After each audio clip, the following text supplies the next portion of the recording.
నమస్తే, నా ఛానల్ పేరు ఉమారామ వ్లాగ్స్. మనం ఇవాళ చామగడ్డతో పులుసే కాకుండా ఫ్రై ఎలా తయారు చేసుకోవాలో నేను ఇవాళ చూపిస్తానండి. దీనికోసం మనం ఇక్కడ 300 గ్రామ్స్ చామగడ్డల్ని బాగా వాష్ చేసుకోవాలి. ఇప్పుడు ఇవన్నీ కుక్కర్లో తీసుకొని దీనికి ఒక 2 గ్లాస్ అలా వాటర్ని యాడ్ చేసుకోవాలి. ఇప్పుడు లిడ్ని క్లోజ్ చేసి ఒక 2 విజిల్స్ వస్తే సరిపోతుందండి. చాలా మెత్తగా ఉడకాల్సిన పని లేదు. మళ్ళీ ఫ్రై చేసుకున్నప్పుడు కొంచెము ఫ్రై అవుతాయి కాబట్టి ఇవి ఒక 80% అలా ఫ్రై ఉడికిపోతే సరిపోతుంది. ఇప్పుడు చామగడ్డ అనేది బాగా ఉడికిందండి. ఇప్పుడు పైనుండే స్కిన్ అంతా తీసేసుకొని ఇక్కడ చూపిస్తున్న విధంగా ఎక్కువ మందంగా కాకుండా అలాగే పలుచగా కాకుండా మీడియంగా కట్ చేసేసుకోండి, పక్కన పెట్టేసుకోండి. ఇప్పుడు స్టవ్ మీద ప్యాన్ పెట్టి దీంట్లోకి ఒక 3 గరిటెల ఆయిల్ని కూడా యాడ్ చేసుకోవాలి. ఆయిల్ అనేది హీట్ అయిన తర్వాత ఇక్కడ చూపిస్తున్న విధంగా కొన్ని చామగడ్డ స్లైసెస్ అనేది ఆయిల్లోకి యాడ్ చేసి ఫ్రై చేసుకోవాలండి. అన్నీ ఒకేసారి యాడ్ చేయటం వల్ల ఇవన్నీ ఒకటికొకటి అతుక్కపోయి ఈ ఫ్రై అనేది మెత్తగా అయిపోతుందండి, గుజ్జుగా. అలా కాకుండా ఇలా కొన్ని వేసుకొని ఫ్రై చేసుకుంటే విడివిడిగా ఉంటాయండి. ఇప్పుడు ఇవన్నీ ఫ్రై అయిపోయినాయండి. ఇవన్నీ పక్కన తీసేసుకొని ఆయిల్ అనేది ఇంకొంచెము వేరే దాంట్లోకి వంపేసిన తర్వాత ఒక స్పూన్ ఉంటే సరిపోతుందండి.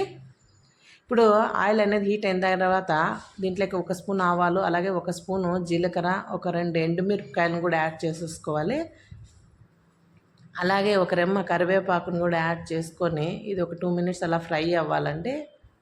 ఇలా ఫ్రై అయిన తర్వాత ఒక 4-5 వెల్లుల్లి రెబ్బర్ని తొక్కతో సహా కచ్చా పచ్చాగా ఇందులోకే చేసుకుని యాడ్ చేసుకోండి. ఇప్పుడు ఇది కూడా బాగా ఫ్రై అయిపోయిందండి. ఇప్పుడు మనం ముందుగా ఫ్రై చేసి పెట్టుకున్న చామగడ్డ స్లైసెస్ని కూడా ఇందులోకి యాడ్ చేసుకోవాలి. ఇప్పుడు ఇందులోకి టేస్ట్కి సరిపడా సాల్టు, అలాగే ఒక 1/2 టీ స్పూన్ పసుపును కూడా యాడ్ చేసుకొని ఒకసారి ఇదంతా బాగా కలుపుకొని ఒక 5 నిమిషాలు అలా ఫ్రై అవ్వనివ్వాలి.